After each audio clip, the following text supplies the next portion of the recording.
আজকের সকালটা শুরু হতেই মনটা খুব খারাপ লাগছিল। আর শুয়েই ছিলাম, উঠছিলাম না। তো ভাই এসে বলছে, কী রে উঠবি না? আমি রেডি হয়ে যাচ্ছি তবু উঠবি না? এরকম করে আমাকে বলে ঘুম থেকে আজকে তুলেছে। হ্যালো বন্ধুরা, গুড মর্নিং। কেমন আছো সবাই? আশা করি খুব ভালো আছো এবং সুস্থ আছো। আজকে আবার একটা নতুন ভ্লগে তোমাদেরকে অনেক অনেক ওয়েলকাম। তো এইদিকে দেখো আমার ভাই রেডি হয়ে গেছে, ও বেরোবে, ওর কাজ আছে যেখানে ওখানে যাবে। তো যাই হোক, ও কিছু খাওয়া দাওয়া করেনি, মা এক মুঠো মুড়ি দিল। তো আমরা কখনো সকালে বেরোলে আমার মা খালি মুখে বেরোতে দেয় না, মানে যাই হোক কিছু মুখে নিতেই হবে, নাহলে মা ঘর থেকে বেরোতে দেয় না। তো যাই হোক, এদিকে ঐশীর মন খারাপ, মানে কোনো মতেই মামা চলে যাবে, খুব মন খারাপ। এটা ওটা দিচ্ছে মামাকে, কিন্তু তবুও মন খারাপ। মামা না থাকলে ওর একদমই ভালো লাগে না। ওর কেন, আমারও ভালো লাগে না ভাই না থাকলে। তো ওকে 100 টাকা দিতে ও প্রচণ্ড খুশি হয়ে গেছে, বলছে আমি এটাতে ফুচকা খাবো, চকলেট কিনবো, এই সব চলছে। আমি ভাইকে বলছি, কী রে তুই আমাকে প্রণাম করবি না? বলছে একদিন করেছি, তোর ভাগ্য ভালো। তো যাই হোক, এইদিকে দেখো আমার ভাই বেরিয়ে যাচ্ছে, আর ঐশী ওর ভাইয়ের পেছন পেছন ছুটছে, মানে মামা চলে যাচ্ছে। ওর কতটা কষ্ট দেখো, সারাক্ষণ মামার সঙ্গে দুষ্টামি, সারাক্ষণ মামার সঙ্গে ইয়ার্কি, আনন্দ, ঘুরতে যাওয়া সব কিছু। তো যাই হোক, ভাই বেরিয়ে গেল আর আমারও প্রচণ্ড মনটা খারাপ লাগছে যে পেছনে লাগার আর কেউ নেই। সারাক্ষণ শুয়ে থাকি, বসে থাকি, এসে এটা ওটা বলবে। তো যাই হোক, ভাই তো চলে গেল, কিছু তো করার নেই। আর এখানে আমার জেঠিমা এসেছে। আজকে যেহেতু বারটা বৃহস্পতিবার, আমার জেঠিমা ফুল কুড়োচ্ছে, শিউলি ফুল পড়েছে। আমার ভাইয়ের বউয়ের ও স্নান হয়ে গেছে, আর ও পুজো করবে, ফুল কুড়োচ্ছে। আর আমার জেঠিমা এসেও বলছে কয়েকটা শিউলি ফুল নিয়ে যায়। আর জানোই শিউলি ফুল গাছ থেকে তো তোলা যাবে না, নিচে পড়লেই তখনই নিতে হয়, কিছু করার নেই। তো আমার শ্বশুরবাড়ির গাছটা টবে লাগানো আছে, ছোট্ট বলে গাছ থেকেও তুলতে পারি, আবার নিচেও পড়ে থাকে, সকালে আগে তুলে নেওয়া হয়। আর এখানে দেখো ঐশী গেছে ওর মাইমার সঙ্গে।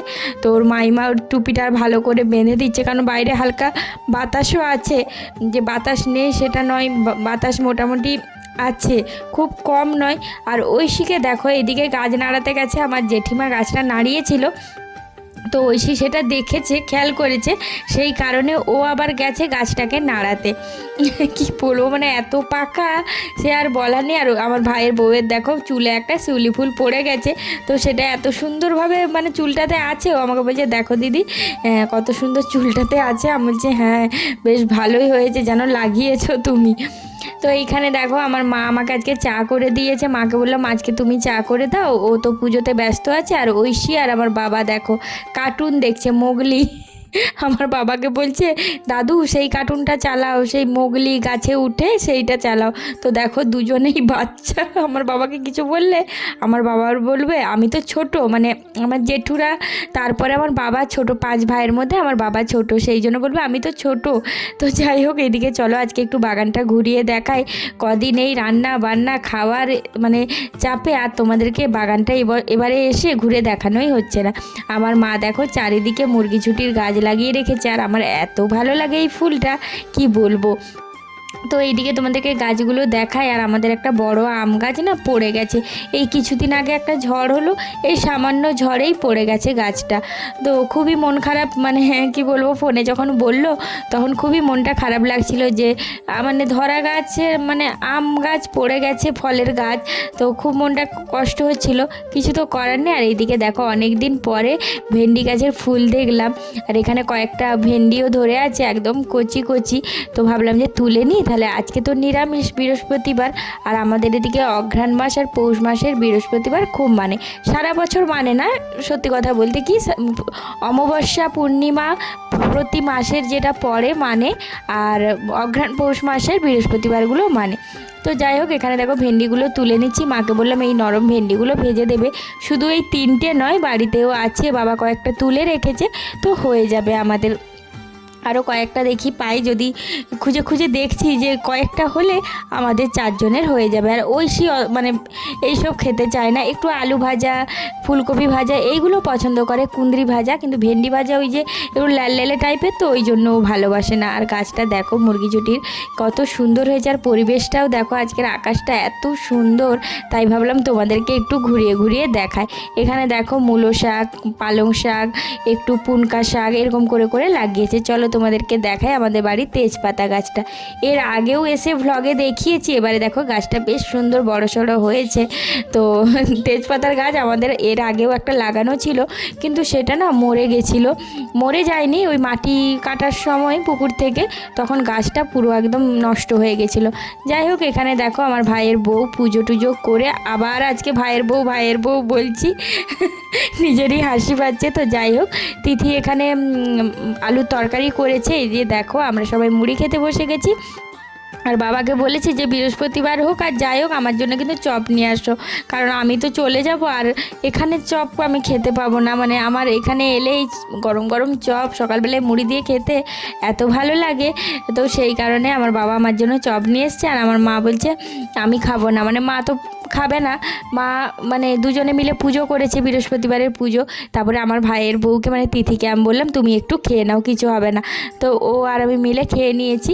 আর এখানে ঐশীকে দেখো, ঐশী এখন খেলা চলছে, ওর তো সকালের খাওয়া দাওয়া হয়ে গেছে, এরপরে ওকে একটু মুড়ি খাওয়াবো আলুর তরকারি দিয়ে। এই যে দেখো মুড়ি মাখিয়ে আমি ঘুরছি, মানে ওকে খাওয়াচ্ছি। আর এই যে দেখো আমার বড়দার ছেলে, মানে আমার বড় জেঠুর যে বড় ছেলে তার ছেলে, আমাদেরই বয়সী, মানে আমার থেকে ওই 1-1.5 বছরের ছোট এরকম আর কি। আমরা সব মানে পিঠেই বড় হয়েছি একসঙ্গে। এখন ওই ছবিগুলো এক একটা কারোর কাছে থাকলে দিলে দেখলে মানে অবাক লাগে যে দেখ আমরা সবাই কেমন ছিলাম, কত মারামারি করেছি। এইভাবে আমাদের দিনগুলো খুব আনন্দে কেটেছে। এখন মনে হয় খুব আনন্দে কেটেছে, তখন ঝগড়া ঝাঁটি বাচ্চাগুলোর মধ্যে এত হতো আমাদের, কি বলবো। তারপরে ঘরে এসে কাঁদতে কাঁদতে মাকে এসে বলতাম, আর আমার মাও দুঘা দিয়ে দিত যে বাইরের ঝগড়া বাইরে রাখবি, ঘরে আসবি কেন এগুলো নিয়ে। তো এইরকম করতো। তো এখানে দেখো আজকে মানে যা যা খাবো বলেছি সেগুলোই রান্না হচ্ছে। নিরামিষে আজকে পালং শাক নয়, সরি, পুনকা শাক দিয়ে কচুর ঘন্ট হয়েছে। আর আমার এটা দারুণ লাগে, মানে সত্যি কথা বলতে এই রান্নাটা এত ভালো লাগে আমার।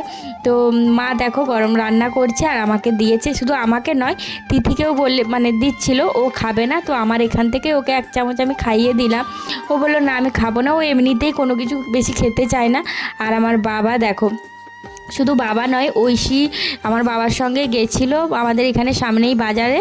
তো আমলকি নিয়ে এসছে, ও বলেছে আমার মা কয়েদ খাবে বলেছে, বাবা বলেছে না কয়েদ নিয়ে যাব না।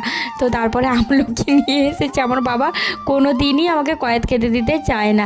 তো এইদিকে দেখো বসে আছি আমলকি খাচ্ছি, আর আমার মাকে বলছি একটু কুমড়ো ডাঁটা চচ্চড়ি করো, একটু ডাঁটা চিবোতে ইচ্ছে করছে, ভালো লাগছে না, মানে এইসব রান্না দিয়ে শুধু ভাত খাওয়া যাবে না, নিরামিষে একটু ডাঁটার চচ্চড়ি করো, একটু ডাঁটা চিবোবো। তারপরে আমার বাবা আবার কি করলো, ঘরেরই গাছের কুমড়ো ডাঁটা কেটে নিয়ে এলো। তো তারপরে এখন কেটে নিয়ে এসেছে, ওগুলো এখন কাটতে রান্না করতে অনেকটা সময় লাগবে। তো ঐশী গেছিলো আমার বাবার সঙ্গে বাজার, তার কারণ হচ্ছে রং পেন্সিল করে করে আমার বাবাকে যেন পাগল করে দিচ্ছিলো। আমার বাবা বললো তুমি এখানে থাকো, আমি গিয়ে নিয়ে আসছি। তারপরে ঐশী বলছে না দাদু আমি তোমার সঙ্গেই যাব। তো আমার বাবার সঙ্গে গিয়ে নিয়ে এসেছে। এইদিকে দেখো তিথি কুমড়ো ডাঁটা কাটতেও বসে গেছে। কি বলবো, মানে আমার জ্বালাই সবাই পাগল হয়ে যাচ্ছে। আর ঐশীর এখানে ডাবও খাওয়া হয়ে গেছে। আমি যে ডাবটা কোথায় ফেলেছি, বলছি ওই যে দেখো ওই ভেতরে, তো ওখানে ছুঁড়ে ফেলেছে। তো একটা ডাব তবু থেকে যাবে, কারণ কালকে আমরা সকাল সকাল বেরিয়ে যাব, আর মানে বয়ে তো নিয়ে যাওয়া সম্ভব নয়, ভারী হয়ে যাবে ব্যাগ, আর সকাল সকাল ডাব খাওয়ানোও যাবে না। তো আমি বললাম থাক আর কিছু করার। তারপরে তিথি বলছে যে ওকে বিকেলে আরেকটা খাইয়ে দেবে। আমি যে না, একদিনে দুটো খাওয়াবো না, আজকে একটা খেয়েছে থাক, পরপর 3 দিন 4 দিন খেলো তো আর না খেলেও চলবে। তো যাই হোক এখানে দেখো ঐশীরও স্নান টান কমপ্লিট হয়ে গেছে, ও এখন যাবে আমার বড় জেঠুদের ঘরকে। আমার বাবা কোনো দরকারে একটা বড় জেঠিমাদের মানে বড় জেঠুদের ঘর যাচ্ছিলো। তো ঐশী বললো দাদু আমি তোমার সঙ্গে যাব। তো আমি বললাম ঠিক আছে, স্নান করেছে তাহলে ঘুরে আসুক একটু, ওরও ভালো লাগবে। তো ওখানেও দাদার মেয়েরা আছে, অনেক বাচ্চা আছে ওদের ঘরেও। তো এখানে দেখো আমার মায়ের কিন্তু কুমড়ো ডাঁটা আলু বেগুন দিয়ে চচ্চড়ি হয়ে গেছে, আর আমাকে 1 বাটি খেতেও দিয়ে দিয়েছে, আমি খেলাম। তারপরে এই যে ঐশীও চলে এসেছে, এই যে দেখো দিদিগুলো ওকে ছাড়তে এসেছে, আর ওখান থেকে দেখো ফুল তুলে নিয়ে এসেছে। আমি যে যাকে একটু ঘুরে আসুক, কারণ কালকে তো বাড়ি চলে যাবে ও। তারপরে কি হয় ঘরের মধ্যে একা একাই থাকে, আর এখানে এলে যদিও এতগুলো মানুষের সঙ্গে দেখা হয়, একটু খেলতে পায়। তো ঐশীকে খাওয়ানো হয়ে গেছে আমার, ঘুরে ঘুরে খেয়েছে রোদে। তো যাই হোক, আমরা এখানে খেতে বসে গেছি। যে দেখো মূলো শাকের ভাজা হয়েছে এখানে, দেখলেই মানে দেখিয়েছি তোমাদেরকে, কচু ঘন্ট, তারপরে এখানে আমার মা আলু মাখছে, পটল ভাজা, ভেন্ডি ভাজা, এইসব রান্নাগুলো হয়েছে। আর তিলের বড়া হয়েছে, তিলের বড়া দিতে ভুলে গেছে ফার্স্টে। তারপরে কিছুক্ষণ খাওয়ার পরে তিথির আবার মনে পড়েছে যে মা তিলের বড়াটা তো আনা হয়নি, তারপরে আবার নিয়ে এসেছে খেতে খেতে। এই যে চচ্চড়িটা আমি বলছি এত ডাটা দিয়েছো, বলছে খা, খেতে চাইছিলি? আমি বলছি এখন আর এত খেতে পারবো না, আমি বলছি দেখি যদি শেষ করতে পারি তো করব, এরকম করে ওদেরকে আবার বলছি। এই যে দেখো তিলের বড়া, আমি বলছি বেশি নেব না, দুটো নিয়েছি, আবার রাত্রে খাবো বলেছি। আর এইখানে চলে এসেছে আমার মেজো জেঠুর নাতনি, মানে এটা ওর দিদি হয় ঐশীর। তো ওর সঙ্গে মানে সারা দুপুরটা খেলা করার পরে ওকে আর বাড়ি যেতে দেয়নি, ওর সঙ্গেই ঘুমিয়েছে। এই যে মহারানী দেখো ঘুম থেকে উঠেছে, আর আমার বাবা এখানে তালশাঁস কাটছে। তো তালশাঁসগুলো অনেক দিন হওয়ার কারণে না নষ্ট হয়ে গেছে, ভেতরগুলো একদম সেই মানে পান্তা পান্তা হয়ে গেছে, মানে নরম নরম। তো আগে ছোটোবেলায় কিন্তু ওগুলোও আমরা খেতাম, বলতাম পান্তা বলে ওগুলোও খেতাম। আর সাইডেরগুলো নারকেলের মতো লাগতো বলে ওগুলোকেও ছাড়িয়ে ছাড়িয়ে খেতাম। তো যাই হোক, অনেক কষ্টে দুটো ভালো বেরিয়েছিল, ওই দুটোই আমি বসে বসে খেয়েছি। আর একটাও মানে পাওয়া গেল না, বাবা কষ্ট করে কাটছে, মানে পাওয়া যেত, অনেকগুলো কাটছে পরপর না, শুধু নষ্টই বেরোচ্ছে। আমি বাবাকে বললাম এত কষ্ট করে তোমাকে আর কাটতে হবে না, আমি আর খাবো না, দুটো খেয়েছি আমার হয়ে গেছে, আর বেশি খাবো না। তো এরকম বলে বাবাকে আবার আর কাটতে দিলাম না, কারণ নিজেরই কষ্ট লাগছে, বাবা এতক্ষণ ধরে মানে প্রত্যেকটা কাটছে আর নষ্ট বেরোচ্ছে, নিজেরও তো দেখে খারাপ লাগছে। আর আমি তো বসে বসে গিলছি। তো মাকে বললাম, বাবাকে বললাম যে আর তোমাকে কাটতে হবে না, বাবা বললো ঠিক আছে, কারণ বেকার নষ্ট বেরোচ্ছে আর ফালতু কেটে কি লাভ বলো, কারণ যদি ভালো থাকতো ঠিক ছিল। আর ইচ্ছে ছিল মানে মা বলেছিল যে দুপুরবেলায় কাটতে, দুপুরবেলায় বলতে ওই 12টার দিকে, এই এটা ওটা রান্না খাওয়া করতে করতে না আর হলো না। আর আমার এই যে দেখো প্লেটটা নিয়ে এসেছিলাম, এটাতে ছাড়িয়ে ঘরের ভেতরে নিয়ে গিয়ে সবাই খাবো, সেটা আর হলো না। তারপরে ঐশী গেছে, আমাদের এখানে খাল আছে, মা নিয়ে গেছে ওই দিদিদের সঙ্গে খেলতে, আর আমি আর ওর মাইমা একটু বেরোচ্ছি। তো ওকে বললাম চলো একটু ফুচকা খেয়ে আসি, একদিনও ওকে নিয়ে বেরোনো হয়নি, ওই যে কালকে গেছিলাম ঐশীর চুল কাটাতে। তো আমি বললাম চলো একটু ফুচকাও খেয়ে আসা হবে, একটু ঘুরে আসবো, চলো ঘরের মধ্যে বসেও আছো তুমি। তো দুজনে মিলে একটু বেরোলাম। তো একটু দোকানেও যাব, ও বললো টিপ পাতা আরে নেবে, আমি যে চলো তাহলে একটু ঘুরে আসি। তো আজকে যেহেতু বাড়িতে নিরামিষ, ওকে বললাম চলো আমরা দুজনে এখানেই দাঁড়িয়ে ডিমের চপ খেয়ে নিই। তো এখানে আমরা ডিমের চপ নেব বলে দাঁড়িয়েছিলাম। আর দেখো আমাদের এখানে বিকেলবেলা মানে আমাদের এখানে চপ দোকানের মেলা বসে, মানে কি খাবারটা খাবে সেই রকম, মানে এতগুলো যে চপ দোকান, একটাতেও যে ভিড় নেই এরকম নয়, প্রত্যেকটা চপের দোকান, প্রত্যেকটা ফুচকার দোকান, এত ভিড় আমাদের এখানে, কেউ না দেখলে বিশ্বাস করবে না। আর ফুচকাও এখনও পর্যন্ত এখানে 10 টাকায় 12টা ফুচকা দেয়, মানে ভাবো, আরও তার সঙ্গে ফ্রি থাকবে, মানে যদি বাচ্চা থাকে তাকে যদি দিতে বলি দুটো এক্সট্রা সেটাও করে, মানে এতটাই আমাদের এখানে মানে ফুচকাটা, এই জন্য এখানে এলে মন ভরে আমি ফুচকা খেয়ে যাই। তো তারপরে বাজার থেকে এসে আমি আর তিথি মিলে শামুক ছাড়াচ্ছিলাম, বাড়ি নিয়ে যাব। তো এইখানে দেখো আমার বিয়ের অ্যালবামটা তোমাদের সঙ্গে শেয়ার করি, পুরোটা করতে পারলাম না কারণ ঐশী কোনো মতেই দেখাতে দিচ্ছে না। আর আমার কতটা চুল ছিল তোমরা জাস্ট যদি দেখো ভিডিওটা, মানে পজ করে, মানে কোমর পর্যন্ত আমার চুল ছিল, কিন্তু আর চুলটা সেরকমই ভালো ছিল। এখন তো চুল উঠে উঠে একদম মাথায় টাক পড়ে গেছে। তো এটা আমার বিয়ের সকালের কিছু ছবি। আর এই যে আমার দিদা আশীর্বাদ করছিল আই বড় ভাত খাওয়ানোর সময়। আর এখানে দেখো হলুদ তেলের সময় এত নাচানাচি করেছি আমরা, এই যে আমার ভাই, আমি আর আমার মা। বাবা তো কাজে ব্যস্ত ছিল, তো বাবার সঙ্গে হলুদ তেলের সময় ছবি ছিল না। আর এটা আমার কিন্তু দাদু। তো এই যে দেখো আমরা নাচ করছি কেমন। তো হলুদ তেলের সময় খুব কান্নাকাটি করছিলাম কারণ আমার ভাইকে আমি দেখতে পাইনি। তো এটা দেখো আমার সিঁদুর দানের ছবি, কেমন ছবি মানে লাগছে কমেন্টে কিন্তু জানিও। এই যে কয়েকটা ছবি তোমাদের সঙ্গে শেয়ার করলাম, ইচ্ছে ছিল পুরো অ্যালবামটাই তোমাদের সঙ্গে শেয়ার করব, কিন্তু পারিনি, ঐশীর কারণে পারিনি, মানে অন্য কোনো কারণ নয়, শুধু ঐশীর কারণেই পারিনি।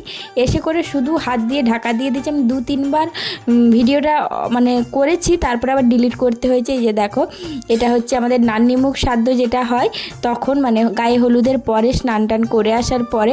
তো তিথি এই ছবিগুলো দেখে আমাকে বলছে কি গো তোমার তো গরমে বিয়ে হয়নি তবু তুমি ঘামছো কেন? তো এরকম করে আমাকে আবার রাগাচ্ছে। এই যে দেখো আমার রিসেপশনের লুক এটা হয়েছিল, আর আমার ভাইয়ের সঙ্গে আমার ছবিটা। আজকের ভ্লগটা কেমন লাগলো তোমরা কিন্তু কমেন্ট করে জানিও। তো চলো আজকের মতো টাটা, ভালো থেকো সবাই।